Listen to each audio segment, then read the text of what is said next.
అప్పుల బాధలు వెంటాడుతున్నాయా? అయితే 6 జేవిఆర్ వారి జాతిరత్నాలు ధరించండి. జనసేన ఎగ్జిక్యూటివ్ మీటింగ్కి విశాఖపట్నంకి విచ్చేసిన మంత్రివర్గ సహచరులకి, గౌరవ మంత్రివర్గ సహచరులకి, పార్లమెంట్ సభ్యులకి, శాసనసభ్యులకి, పార్టీ కార్యవర్గం, పార్టీ వైస్ ప్రెసిడెంట్, అలాగే తెలంగాణ రాష్ట్రం నుంచి వచ్చిన కార్యవర్గానికి పేరు పేరును, అలాగే పొలిటికల్ అఫైర్స్ కమిటీ సభ్యులకి, జనరల్ సెక్రటరీస్కి, స్టేట్ సెక్రటరీస్కి, స్టేట్ జాయింట్ సెక్రటరీస్కి, డిస్ట్రిక్ట్ ప్రెసిడెంట్స్కి, city presidents, corporation chairmans, DCMS chairmans, cell చైర్మన్స్కి, అఫీషియల్ స్పోక్స్ పర్సన్స్కి, జీవీఎంసీ కార్పొరేటర్స్కి, వీర మహిళ రీజనల్ కమిటీకి, స్పెషల్ ఇన్వైటీస్ వైసీపీ నుంచి, మిగతా పార్టీల నుంచి వచ్చేసిన మాజీ వైసీపీ నాయకులందరికీ మనస్ఫూర్తిగా మీ అందరికీ రోజున జనసేన ఎగ్జిక్యూటివ్ కమిటీకి ఫస్ట్ టైం మీరు వస్తాను కాబట్టి మనస్ఫూర్తిగా మా అందరి తరపున మిమ్మల్ని సంపూర్తిగా మిమ్మల్ని ఆహ్వానిస్తాము.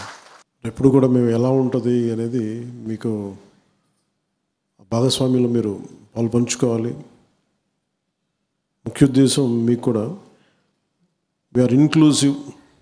మేము కూర్చోబెట్టి ఎవరో రాకూడదు అనేది కాకుండా మేము అందరం ఇంక్లూజివ్ విధి విధానాలు మీరు ఫస్ట్ టైం విట్నెస్ చేస్తారనేది మనస్ఫూర్తిగా మీరు అర్థం చేసుకుంటారని మిమ్మల్ని ప్రత్యేకంగా ప్రత్యేక ఆహ్వానితులుగా మిమ్మల్ని పిలవడం జరిగింది. గౌరవ శాసనసభ్యులు, పార్లమెంట్ సభ్యులు అందరితో మాట్లాడుతున్నప్పుడు వారికి నేను ప్రస్తావించింది జనసేన ఎలా ప్రారంభమైంది, ఏ విధంగా ప్రారంభమైంది అని చెప్పే క్రమంలో చాలా అనుభవాలని పంచుకున్నాను. ఒక పొలిటికల్ పార్టీ ప్రారంభించటం ఈ సమయంలో చాలా కష్టసాధ్యం. ముఖ్యంగా మీలాంటి అనుభవజ్ఞులు గత కాలంలో గత 2-3 దశాబ్దాలుగా చాలా అనుభవం ఉన్నవాళ్ళు, పార్టీలతోటి దగ్గరగా నడిపిన వాళ్ళు, చూసిన వాళ్ళు. అలాంటిది జనసేన పార్టీ ఎలా నడపగలిగాం,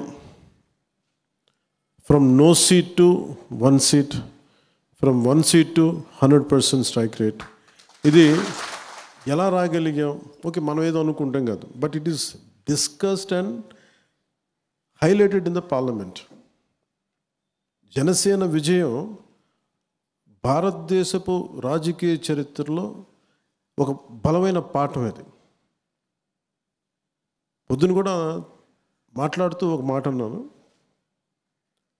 ఎనీ ప్రాంతీయ పార్టీ పెడితే, ఏ ప్రాంతీయ పార్టీ పెట్టినా దాని వెనక మూలాలు ఏముంటాయంటే, మా ప్రాంతానికి అన్యాయం జరుగుతోంది, లేదు అంటే కొన్ని కులాల పరంగా మేము వివక్ష గురవుతున్నాం అని చెప్పి కులాలని కొన్ని సమీకరణలతో కొన్ని పార్టీలు పెడతారు, డిఫరెంట్ ఐడియాలజీస్ తోటి.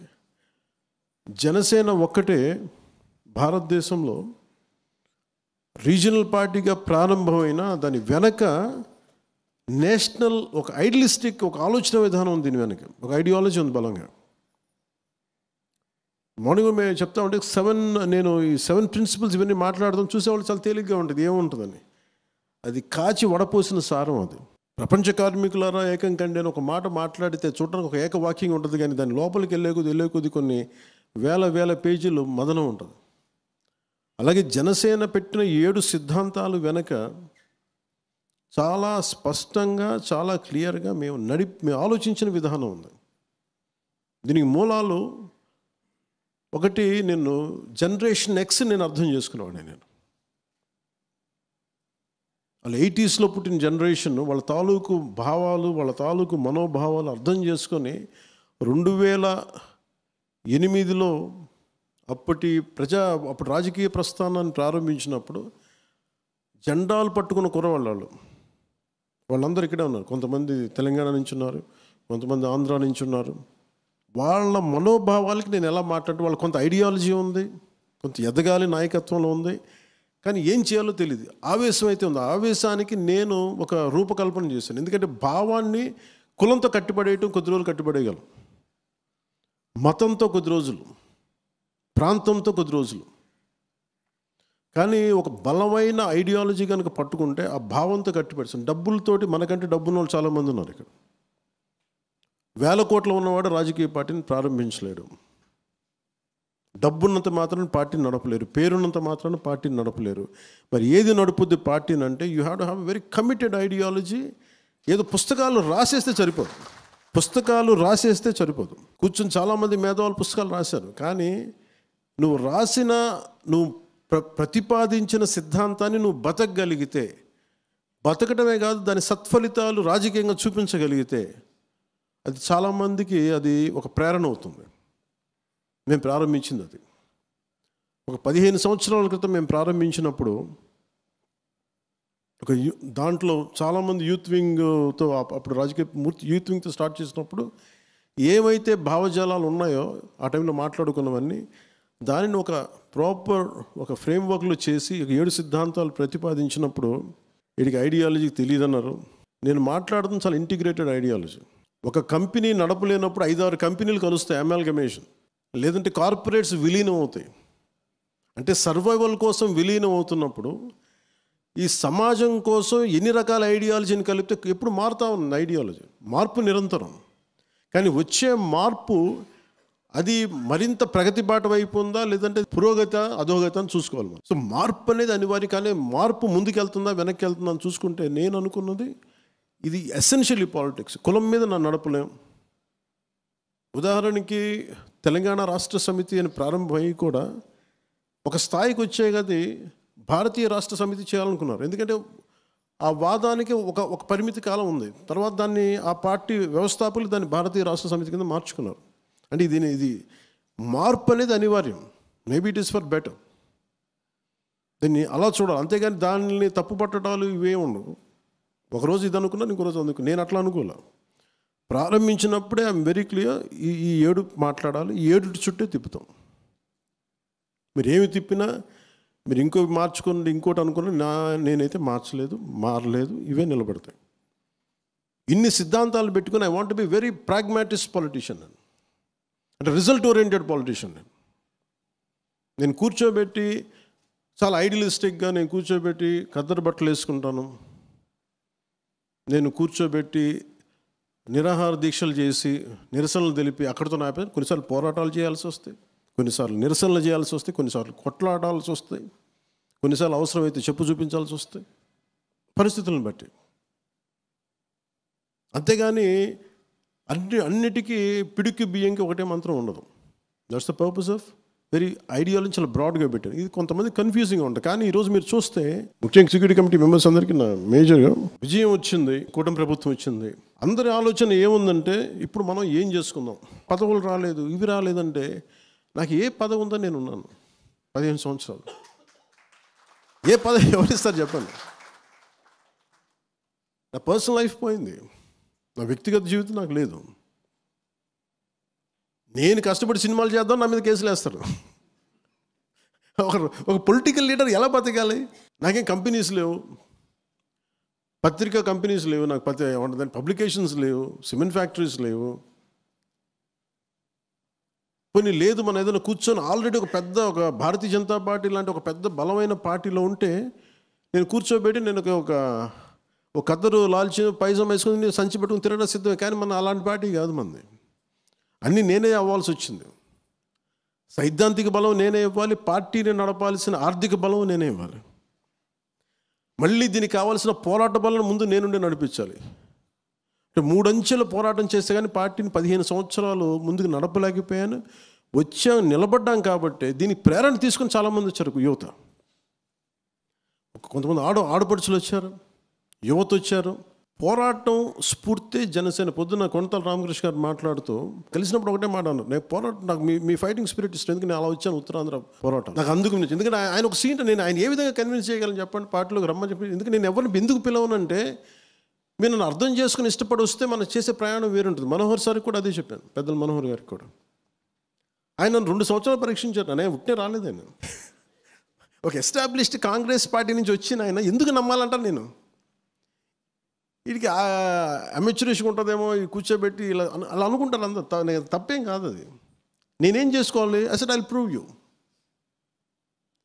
I said I have proven myself, I have proven my commitment. ఆయన 4 గోడల మధ్య ఎంత కమిట్మెంట్గా చెప్పానో అదే 4 గోడల మధ్య ఆ రోజున మనకి బోర్డర్లో ఆపేస్తే అదే కమిట్మెంట్ ఆ రోజు చూపించాను. ఆ రోజున 4 గోడల మధ్య ఆయనతో మాట్లాడా.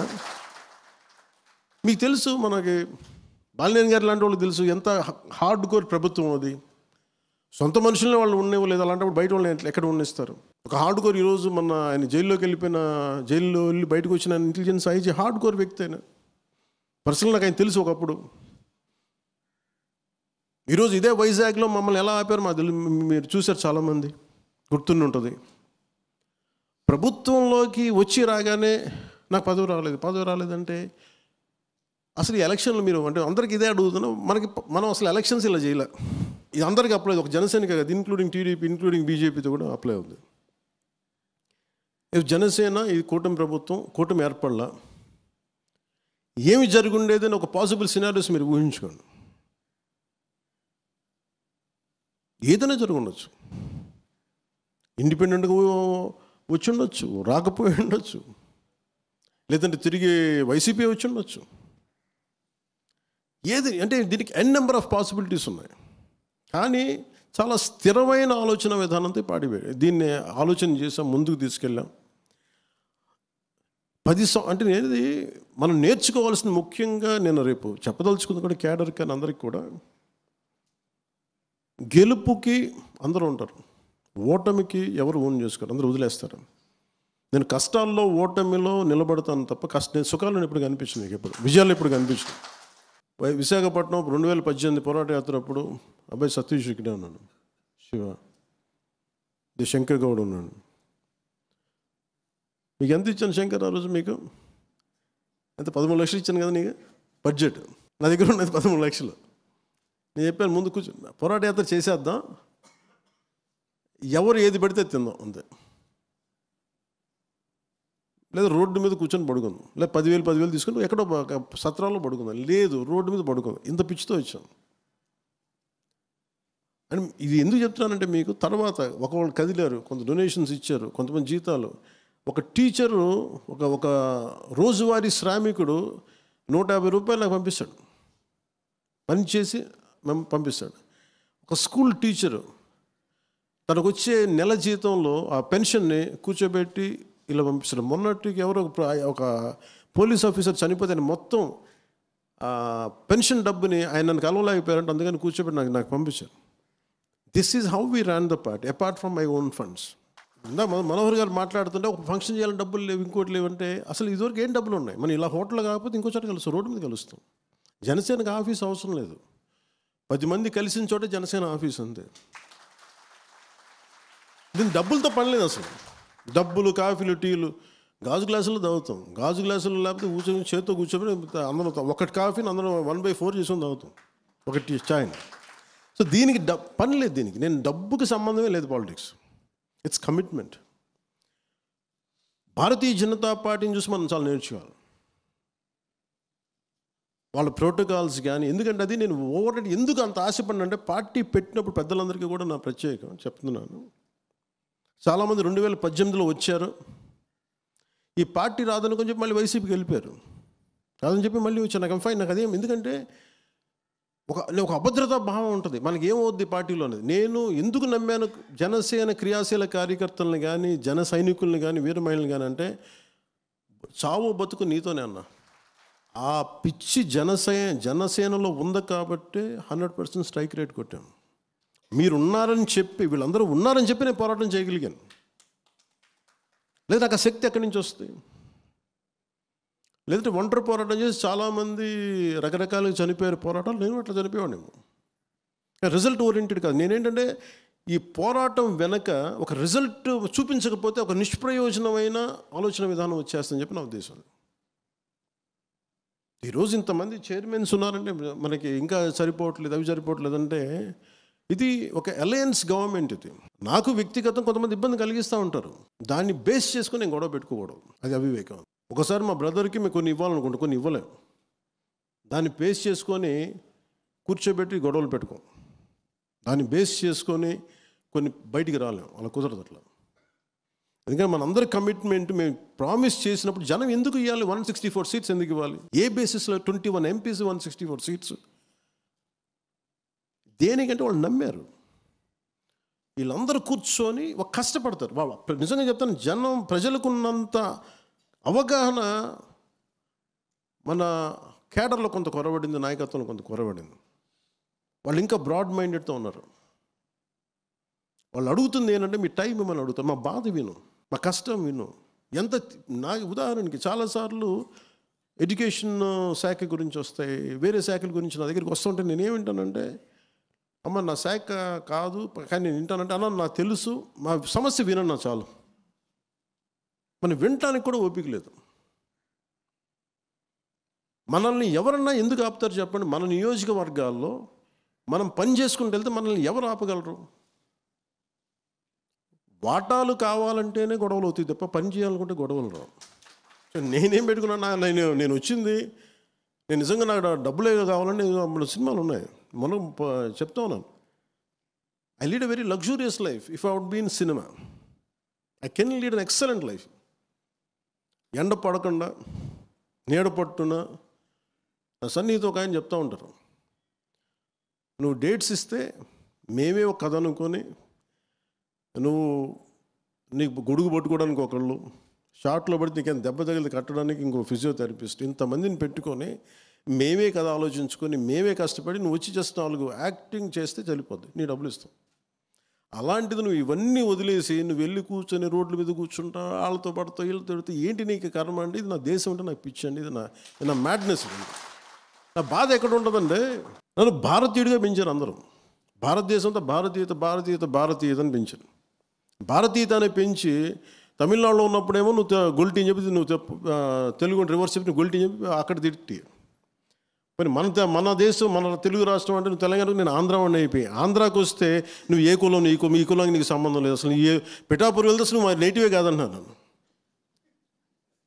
ఇప్పుడు ఎలక్షన్ టైంలో అంటే ఎక్కడికి వెళ్తే ఎక్కడ పారిపోతాయి ఈ దేశంలో.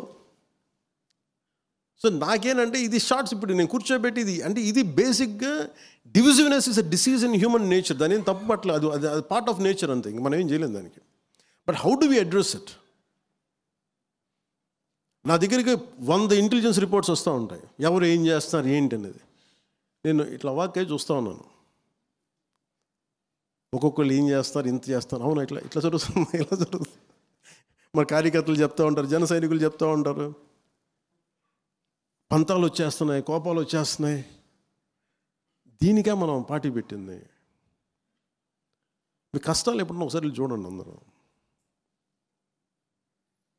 చాలామంది నాకు అర్థం కానీ ఏముంటాయి, నాకు కింద స్థాయి నుంచి పార్టీని నడిపిన రోజుకి కనీసం ఒక 2008 నుంచి ఇప్పుడు కొన్ని లక్షల మందిని కలిసి ఉంటారు ఫేస్ బై 1-on-1. ఒక సీజన్లో కనీసం 10,000 మంది కలిసి మనోహర్ కానీ కూర్చొని రోడ్డు మీద. ఇప్పుడు గ్రీన్ ట్యాక్స్ వచ్చింది, గ్రీన్ ట్యాక్స్ తగ్గించడం ఎలా వచ్చిందండి? మేము రోడ్డు మీద వెళ్తుంటే కూర్చొని బండి ఆపితే చెప్పాను మాకు ఇది సమస్య, we made it a point. అట్లా ఎన్ని సమస్యలను అలా చేసుకున్న సమస్యలు మనం హైలైట్ చేసుకోలేకపోతున్నాము. ఇవన్నీ బ్రాడ్గా డిఫైన్ చేసుకుంటూ వెళ్తున్నాం ఇవన్నీ. కానీ ప్రాసెస్లో మనందరం అధికారం ఉన్నంత ఐక్యత,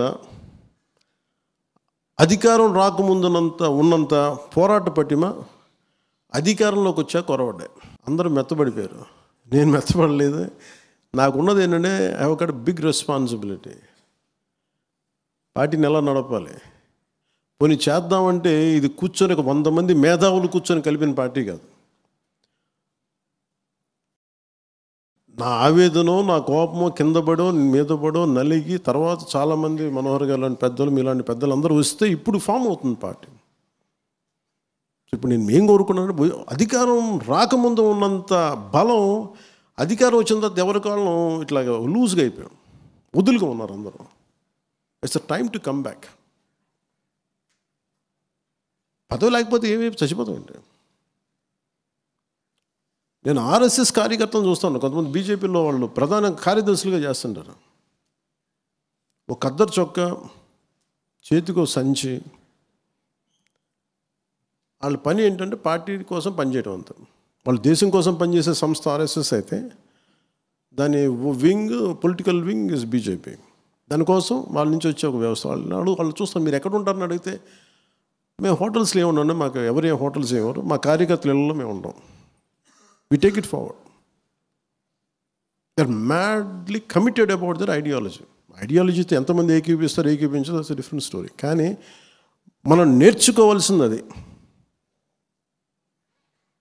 రాగానే ఎలక్షన్ టైంలో హడావుడి నాకేంటంటే I'm very clear, this party will go on, very very clear. ఎవరు ఎటు వెళ్ళినా కానీ ఈ పార్టీతో ముందుకెళ్తాం. నాకు క్యాడర్ క్షేమం చాలా ఇంపార్టెంట్ నాకు, ఎందుకంటే జన సైనికులు వీరమహిళ లేకుండా పార్టీ లేదు. కానీ ఇది పదవులకు సంబంధం లేదు, అది నేను చెప్తాను. మనోహర్ గారికి ఏ పదవి ఉందండి అసలు? ఆయన దాన్ని తిట్లు ఇంకెవరు తినలేదు ఈ మధ్యగా మా పార్టీలు ప్రత్యేకంగా. ఏమి చేసినా అది ఆయన పాపాలు పైరులాగే. ఇప్పుడు ఇంకొంతమంది భరిస్తున్నారు. ఇప్పుడు విశాఖ ఉక్కు ఆంధ్రుల హక్కు. ఏ ఆంధ్రుల హక్కు అంటే ఉమ్మడి ఆంధ్రప్రదేశ్ హక్కు ఇది. అంటే ఎందుకు చెప్తున్నానంటే, ఈ పోలీస్ కాల్పులో చనిపోయిన వాళ్ళలో తెలంగాణ జగిత్యాలకు చెందిన సాయిరాం ఏదో ఉందండి, జగిత్యాల అయింది. అంటే ఇది విశాఖ ఉక్కు ఆంధ్రుల హక్కు. It's not just about Andhra, ఇది ఎంటైర్ తెలుగు ప్రైడ్, ఒక ఉమ్మడి ఆంధ్రుల హక్కు ఇది. అలాంటిది ప్రైవేటైజేషన్ జరుగుతున్నప్పుడు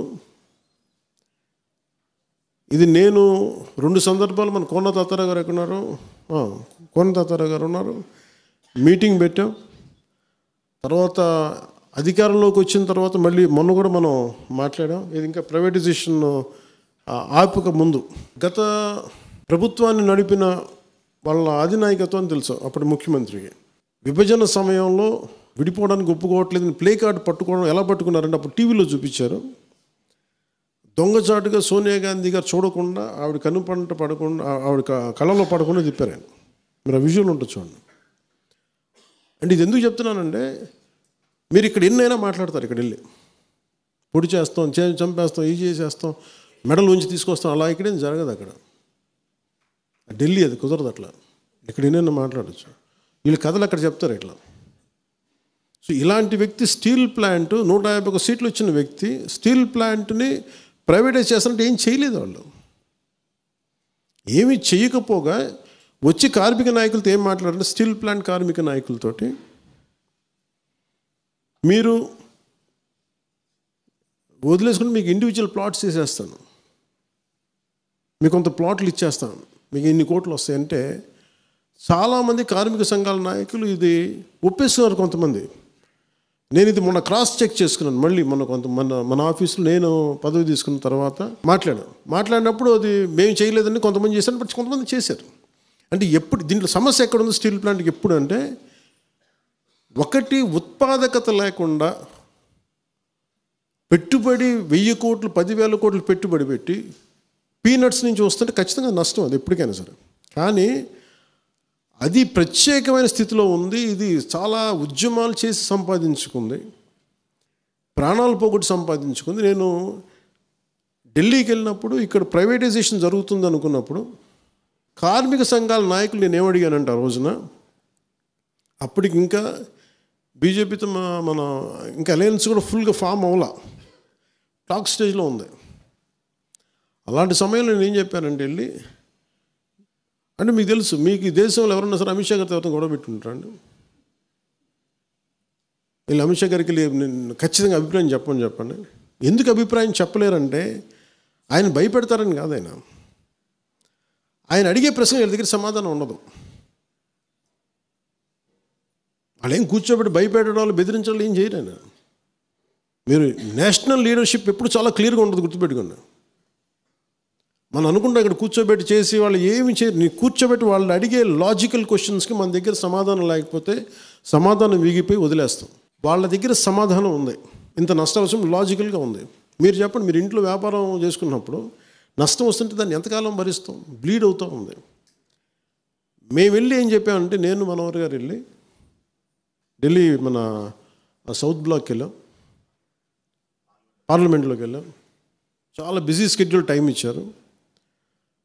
వెళ్ళి ఏం చెప్పారంటే, సార్ ఇది ఆంధ్రప్రదేశ్ మిగతా ఫ్యాక్టరీస్ని ఇప్పుడు అలా నిజంగా భారతీయ జనతా పార్టీయే, నరేంద్ర మోదీ గారి నాయకత్వంలో ఉన్న భారతీయ జనతా పార్టీ కానీ, అమిత్ షా గారు ఉన్న నాయకత్వంలో ఉన్న భారతీయ జనతా పార్టీ కానీ నిజంగా అది మొండిగా ఎవరి మాట వినరు అనుకుంటే, మరి డ్రెడ్జింగ్ కార్పొరేషన్ ఆఫ్ ఇండియాని ప్రైవేటీకరణ ఆపేశారు 2017-18లో వాళ్ళు చెప్పారు నాకు, నువ్వు తీసుకొచ్చిన పాయింట్ నువ్వు ప్రజెంట్ చేసింది మాకు నచ్చింది. నేనేం చెప్పానంటే దానికి ప్రాఫిట్లో ఉన్నది మీరు దయచేసి చేయకండి సార్ అంటే వెంటనే విన్నారు, దాని ప్రైవేటైజేషన్ ఆపారు. సో వాళ్ళకి సరిగ్గా చెప్పాలి వాళ్ళకి. అదే మేము వెళ్ళి మళ్ళీ స్టీల్ ప్లాంట్ చెప్పాను. స్టీల్ ప్లాంట్ అనేది చాలా భావోద్వేగంతో కూడింది సార్. అలాగని మీరు గుడ్డిగా మిమ్మల్ని ఏం చేసేయమని చెప్పట్లా, కానీ దీని వెనకున్న మొత్తం మీరు ఒకసారి స్టడీ చేసి ఏ మాత్రం కుదిరితే దానికి ఒక మైన్స్ కేటాయించండి, కుదిరితే దానికి మీరు ఒక పైప్ లైన్ వేయండి.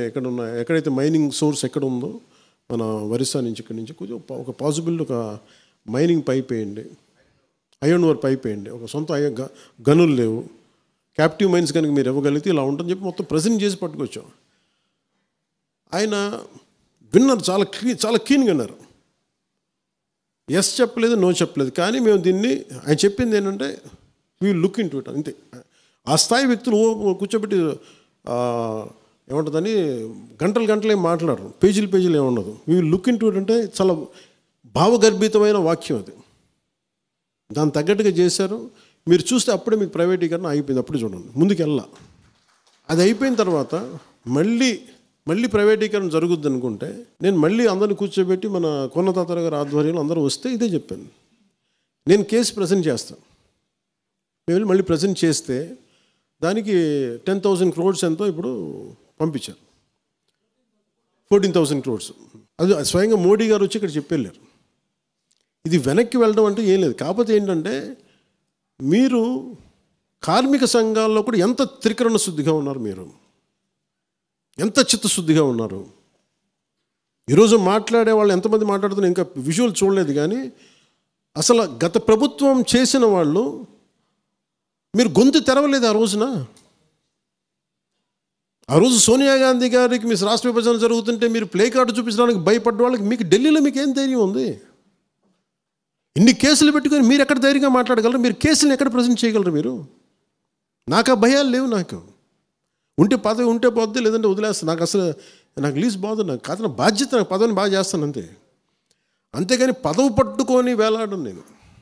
పదవి లేకపోతే నాకేమైనా ఏదైనా కూర్చోబెట్టి నాకేమైనా కేసులో ఇంకోటో నన్ను ఆమె ట్విస్ట్ చేయడం నా దగ్గర ఏం లేవు, పెట్టుకోను అలాంటివి నేను బేసిక్గా. అందుకే నేను చాలా ధైర్యంగా మాట్లాడుతూ చాలా కరెక్ట్ సరిగ్గా చెప్తాను విషయాన్ని. దానికి తగ్గట్టుగా వాళ్ళు చూశారు, 14,000 కోట్లు రిలీజ్ చేశారు. కొంతమంది కార్మికులు వాళ్ళు ఇష్టం లేక వాళ్ళు వెళ్ళిపోతున్నారు. దానికి మనం ఏం చేస్తాం? ఇప్పుడు ఎవరో ఒకళ్ళు వాలంటరీ రిటైర్మెంట్ తీసుకుంటే నేను ఏది ఆపుద్ది? గన్ పాయింట్లో పెడతాం ఎవరన్నా? చాలామంది వాలంటరీ రిటైర్మెంట్ తీసుకొని చాలామంది ఉద్యోగాలు వదిలేస్తారు. సో దీన్ని వీళ్ళు గొడవ చేస్తున్నారనే దాన్ని మీరు 100% ఒకటి బయటికి చాలా బలంగా చెప్పండి, ఇంక్లూడింగ్ మన సభ్యులందరూ. మన ఎమ్మెల్యేలు కానీ, ఎమ్మెల్సీలు కానీ, ఎంపీలు కానీ మీరు చాలా బలంగా మాట్లాడాలి. మీరు మాట్లాడకపోతే ఏమవుతుంది? ఒకసారి కొన్ని విషయాలు మీరు కొన్ని పెద్ద విషయాలు అందరూ కలిసి మాట్లాడాలి. It will come from the party directive. మీరు అందరూ కలిసి ఏ స్థాయిలో ఇది మాట్లాడటం అలవాటు చేసుకోండి. అందరూ 1 year నుంచి సైలెంట్గా ఉన్నాం. మీరు సైలెంట్గా ఉన్నాం ఎందుకంటే మీరు యువర్ ఎలక్టెడ్ రిప్రజెంటేటివ్. చాలామందికి లేని మీకు ఒక పొజిషన్ మీకు ఇచ్చారు, and you have to represent their aspirations. మీరు గొంతు మాట్లాడాలి. అందుకే మీకు ప్రాపర్ డైరెక్టివ్ ఉంటుంది. మనకి political affairs committee under the leadership of Manohar గారు ఇది వస్తుంది. మీరు బలంగా మాట్లాడండి. It will come from the entire executive committee from PSC. నేను సార్తో చెప్తాను, నేను ఖచ్చితంగా మీకు వస్తే ఏ విషయాల మీద మాట్లాడాను. అలాగే పాప సుగాలి ప్రీతి ఇష్యూ.